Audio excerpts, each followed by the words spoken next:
And before you decide that this is just another story from an old man, I ask you to pause for a moment and stay with me a little longer than you normally would.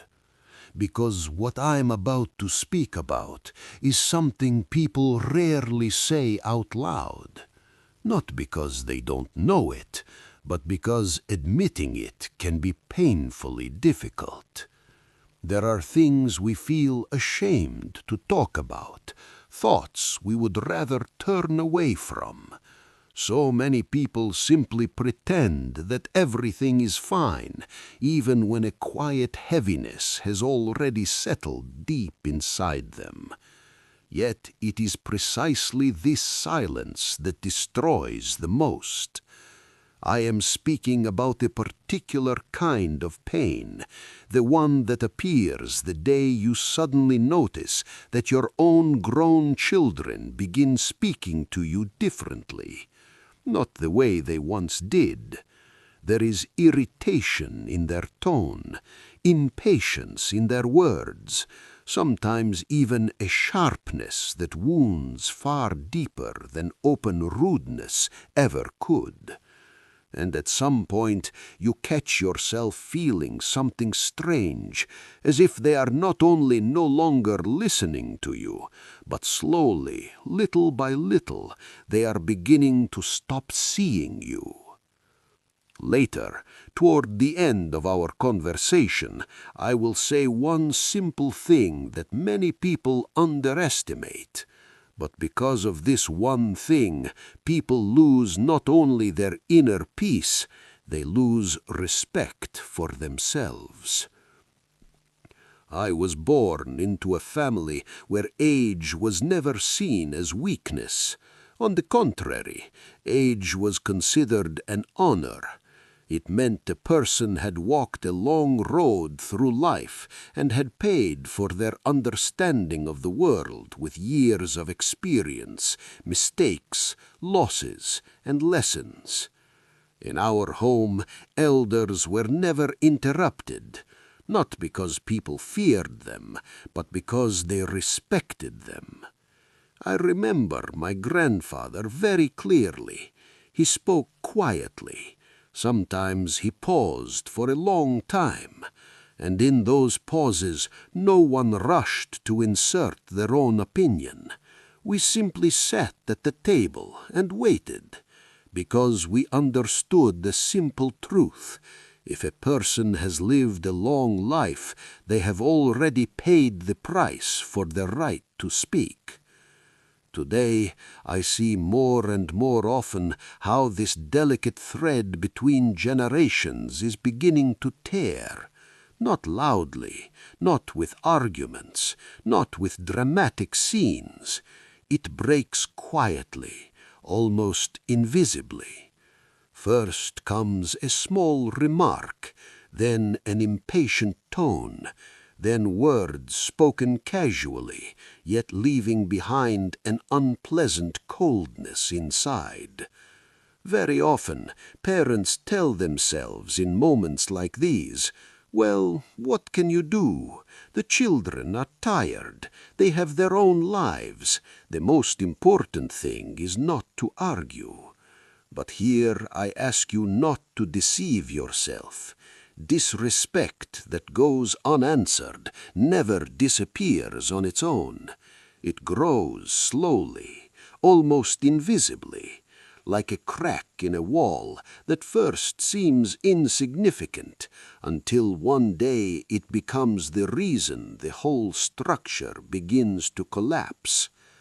At first it is one sharp word, then a raised voice, then open rudeness, and one day a person suddenly realizes something painful. In their own family, they have begun to feel like a stranger. I want to tell you a story that once truly struck me, not because it was dramatic or loud.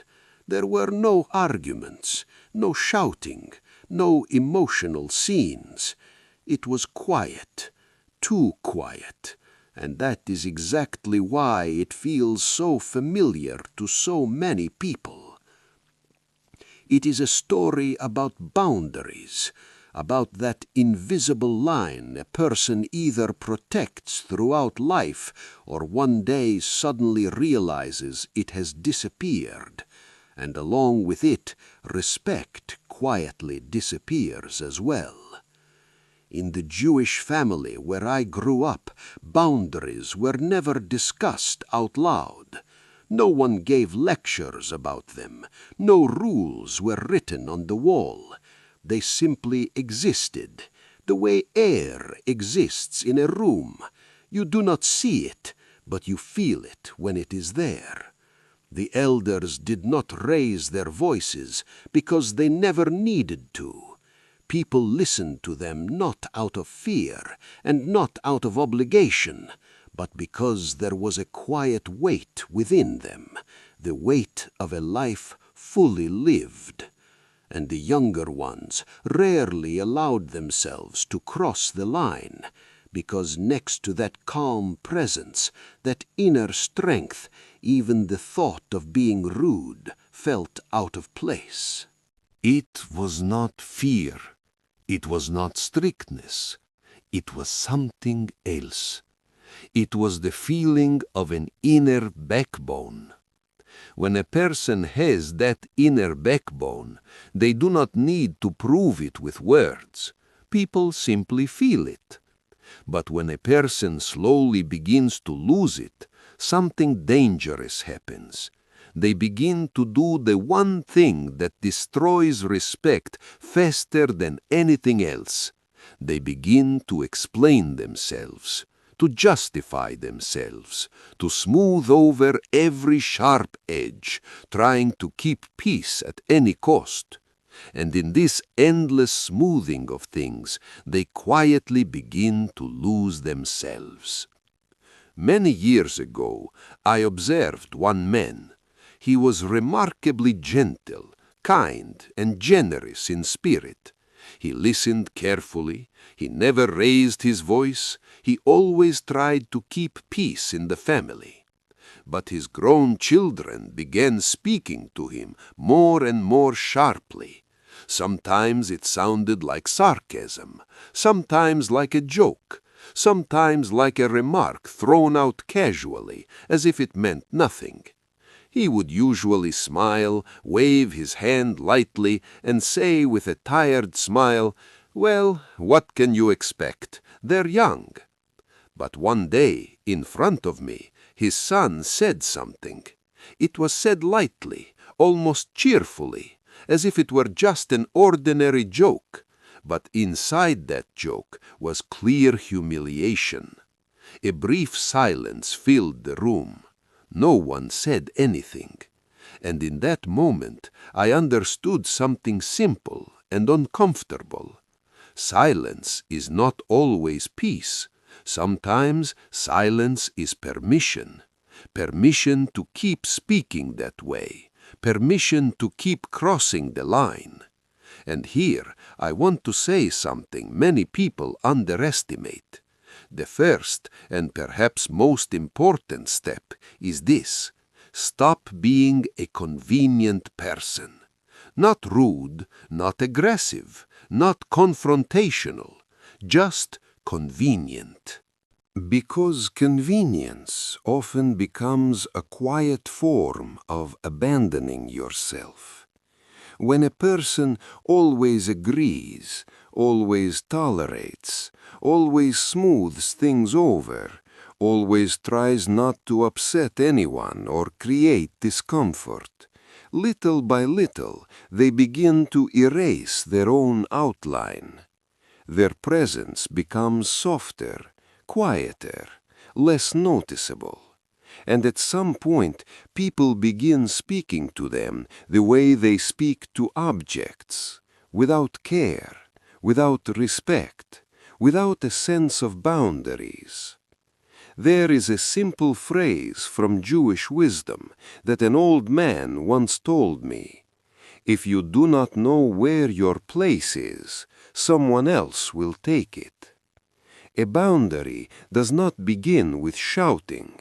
It does not begin with threats. It does not begin with arguments or aggression. It begins with an inner decision, a quiet decision that you will no longer allow people to speak to you in ways that hurt you.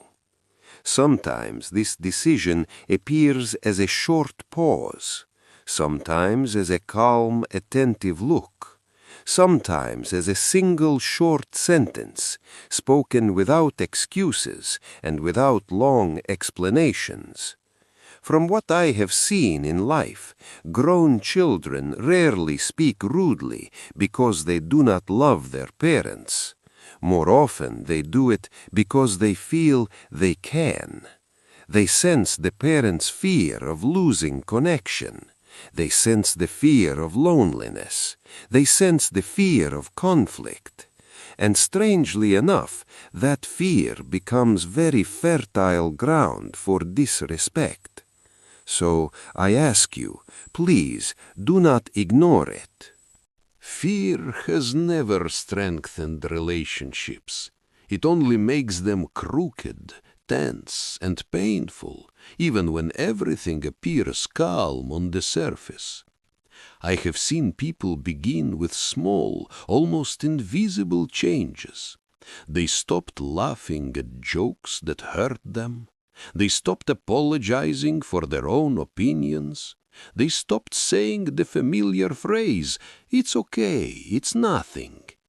And from that small step, a step that seems insignificant at first, the most important change begins.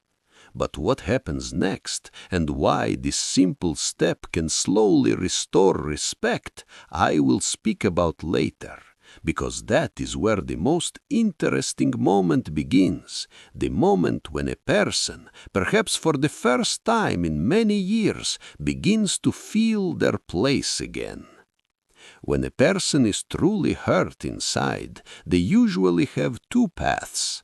They can continue to endure and smooth things over, trying to preserve outward peace, or one day they can calmly say a simple sentence, without shouting and without accusations. "You cannot speak to me this way." And surprisingly, that is the moment when something begins to change, something many people do not expect. The tone of adult children slowly begins to shift. Sometimes it does not happen immediately. Sometimes there is resistance at first, irritation, attempts to push the conversation back into its usual pattern. But over time, something changes anyway, because inside the parent appears something impossible not to feel: respect for oneself. Try it for just 1 week, only 1 week. Do not accept rudeness. Do not enter long explanations about why something hurts you. Do not justify yourself. Do not soften every sentence. Simply, calmly, mark the boundary. I ask you not to postpone this, because every time a person stays silent where they should stand up for themselves, they pay for it with their inner light. And that inner light is one of the most precious things a person has. It is what keeps us truly alive, regardless of our age. There is another mistake many parents make. They think a boundary means coldness, distance, even breaking the relationship. But this is a deep misunderstanding. A true boundary is a form of care. In Jewish tradition, elders taught something very different. My grandfather, for example, spoke quietly, but when he spoke, the entire room became calm. He never justified his opinions.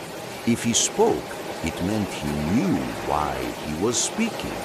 And if he remained silent, it was not out of fear. It was a conscious choice. Over the years, I came to understand a simple truth. Inner silence is not the absence of words, it is the presence of inner stability. Once, I witnessed a situation that struck me with its simplicity. An elderly man was complaining that his grown son constantly interrupted him, spoke sharply, and never allowed him to finish his thoughts. Each time it happened, the father would begin explaining himself. He would say he only wanted to help. He only wanted to share his experience. He only wanted to say something important. But one day he did something different. When his son interrupted him again, he calmly stopped speaking. Not dramatically, not with hurt or offense. He simply paused. Then he quietly said one short sentence. "When you are ready to listen, I will continue." And that was all. There was no accusation in his voice, no anger, no attempt to humiliate. But there was weight in those words. And from that moment, the tone of their conversations slowly began to change. If this principle is ignored, the opposite begins to happen. The parent starts speaking more and more, trying harder to explain everything, trying to be clearer, softer, more careful. But the more effort there is, the less respect remains. And a strange situation appears. The more a person tries to be heard, the less people listen. Because respect is not born from the number of words, it comes from inner state. Inner silence is also the ability to hold a pause. Not answering immediately, not defending yourself automatically, not rushing into long explanations. Many people are afraid of silence. They feel that if they stop speaking, someone will overpower them. But with age, silence becomes strength. A person who can remain calmly silent without fear begins to guide the conversation, even without raising their voice. In Jewish tradition, elders taught something very different. My grandfather, for example, spoke quietly, but when he spoke, the entire room became calm. He never justified his opinions. If he spoke, it meant he knew why he was speaking. And if he remained silent, it was not out of fear. It was a conscious choice. Over the years, I came to understand a simple truth. Inner silence is not the absence of words. It is the presence of inner stability. Once, I witnessed a situation that struck me with its simplicity. An elderly man was complaining that his grown son constantly interrupted him, spoke sharply, and never allowed him to finish his thoughts.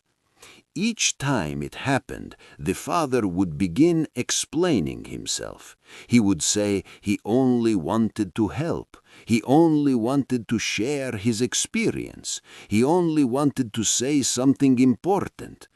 But one day he did something different. When his son interrupted him again, he calmly stopped speaking. Not dramatically, not with hurt or offense. He simply paused. Then he quietly said one short sentence. "When you are ready to listen, I will continue." And that was all. There was no accusation in his voice, no anger, no attempt to humiliate. But there was weight in those words. And from that moment, the tone of their conversations slowly began to change. If this principle is ignored, the opposite begins to happen. The parent starts speaking more and more, trying harder to explain everything, trying to be clearer, softer, more careful. But the more effort there is, the less respect remains. And a strange situation appears. The more a person tries to be heard, the less people listen. Because respect is not born from the number of words, it comes from inner state. Inner silence is also the ability to hold a pause, not answering immediately, not defending yourself automatically, not rushing into long explanations. Many people are afraid of silence. They feel that if they stop speaking, someone will overpower them. But with age, silence becomes strength. A person who can remain calmly silent without fear begins to guide the conversation, even without raising their voice. I have seen people learn this slowly. At first, it was difficult for them. They wanted to justify themselves, to explain, to prove their point. But over time, something else appeared, a sense of calm and clarity. They began speaking less, but their words carried more weight. And their children felt it, even if at first they resisted or became irritated. There is another important nuance. Inner silence is impossible without respect for oneself. If a person carries inside doubt, if they secretly believe they are a burden or unnecessary, no technique will help. That is why this step requires honesty, the courage to recognize a simple thing. I have the right to speak. I have the right to remain silent, and I have the right not to explain what is obvious. But there is one more point people rarely speak about. If we miss this, boundaries can become rigid, and silence can become cold. Then a person protects themselves, but loses warmth. In the next step, I want to speak about something deeper, something that unites dignity, inner silence, and love into one whole. And this step has the power to change everything. Now we come to the most difficult and most honest part of this conversation, the part people rarely speak about openly, because here it becomes impossible to hide behind beautiful words or clever explanations. The third theme we must talk about is a person's inner value, the kind of value that does not depend on children, on their words, on their moods or their attitudes. It is something that either slowly forms inside a person over the years, or something they spend their whole life trying to receive from the outside, through approval, through attention, through gratitude and recognition. And here, many parents make one of the quietest yet most destructive mistakes.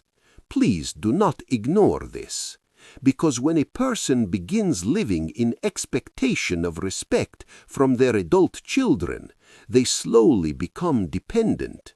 They begin measuring their worth by someone else's mood. If the children call today, it means I matter. If the answer is cold, it means I am unnecessary. And step by step, the person places their inner stability into someone else's hands. And other people's hands rarely know how to protect what does not belong to them. In Jewish wisdom, there is a simple idea. A person must stand on their own feet, even when no one stands beside them. This is not about loneliness, and it is not about coldness. It is about inner support, about knowing your own value without needing constant confirmation. My grandfather once told me words that at the time seemed too harsh. He said, "If you wait for respect as a reward for your patience, you will receive only new trials." Back then, I did not understand how much love was hidden in those words. Today, I know it was mature, honest love. I have seen many parents trying to earn the love of their grown children. They helped without being asked. They sacrificed their time. They endured sharp words. They forgave things that wounded them deeply. And most often, all of this came from fear. Fear of losing connection. Fear of silence. Fear of a phone that no longer rings.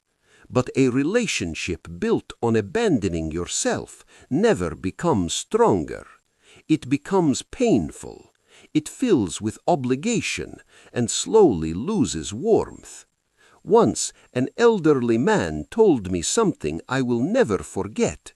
He said quietly, "I lived my whole life as if I could be cancelled. A meeting with me could be cancelled. Attention toward me could be cancelled. My importance could be cancelled." So he tried to be convenient, helpful, invisible, until one day he felt something strange inside. Not anger, not resentment, emptiness. And that emptiness forced him to stop. He stopped waiting, stopped proving himself. He simply began living his life. He started walking without explaining why, reading what interested him, sometimes remaining silent when he had nothing to say. And strangely enough, that was when his children's attitude toward him began to change, because beside them there finally was a person, not a request. There is one more important truth people rarely say directly. It is the refusal of the inner role of a victim. Even when someone treats you unfairly, even when you feel hurt, the role of a victim always lives in expectation. It waits to be understood. It waits for an apology. It waits for someone else to change. But a person who knows their inner value lives differently. They do not close their heart, but they also do not place it under someone's feet. They understand a simple truth. Their life does not end where someone else's dissatisfaction begins. And here, everything we have spoken about comes together. Boundaries without inner value become rigid and resentful. Inner silence without it turns into coldness. But when a person begins to feel their own inner weight, things slowly begin to fall into place. The boundary becomes calm, silence becomes warm, words become rare but precise. I have seen people begin with very small changes. They stopped apologizing for their existence. They stopped waiting for the right reaction from others. They stopped trying to prove their usefulness. They began to respect their age, not as the end of the road, but as depth. And then a certain light began to appear within them. That quiet light people can feel even when they first resist it or try to push it away. That is why I ask you, do not postpone this. Inner value does not appear in a single day, but every day a person chooses self-respect, it grows stronger. If we gather everything we spoke about today, it comes down to 3 simple steps. The first step is boundaries, not as a wall, but as a calm line. When you say, "You cannot speak to me this way," you are not pushing someone away. You are simply showing where you stand. Real relationships can withstand boundaries. Only the ones built on fear, guilt, and convenience fall apart. The second step is inner silence. This is the ability not to justify your words, your feelings, or your existence. It is a pause before responding, a calm look, a short sentence without unnecessary explanations. When someone carries inner silence, people around them begin speaking more quietly, even those who once tried to dominate the conversation. The third step is inner value, the most difficult step and the most important. It is the understanding that your life carries weight on its own, not because someone thanks you, not because someone praises you, but because you have walked your path. You have endured much, and you have kept your heart alive. When this value appears inside, the need to prove yourself disappears. And when the need to prove disappears, rudeness loses its grip. It simply has nothing left to cling to. I have seen people change their lives through very simple things. They stopped apologizing for being tired. They stopped justifying their desire for quiet. They began walking more slowly, looking around, noticing the light in windows, the trees, the sky. And little by little, something changed. Their voice became steadier, their movements calmer, their eyes more peaceful. That quiet light appeared, the one that cannot be faked and cannot go unnoticed. In the Jewish families of my childhood, people always said, "Age is not weakening, it is deepening." That is why the elders protected simple things, a morning walk without rushing, an evening gratitude for the day that is past, a few calm breaths to remind themselves, "I am here, I am alive, and I have the right to be." If these words resonate with you, I ask one small thing. Share this video with someone who may need to hear it right now. Someone who has been silently enduring, someone who keeps shrinking themselves to preserve peace. Let them hear this simple truth. There is nothing wrong with them. They do not need to disappear in order to keep love, because real love does not demand self-humiliation. It asks only for presence. Take care of yourself. Your time is valuable at every age, and even small steps can change a life when they are taken with self-respect. If you would like, write in the comments which of these 3 steps spoke to you the most.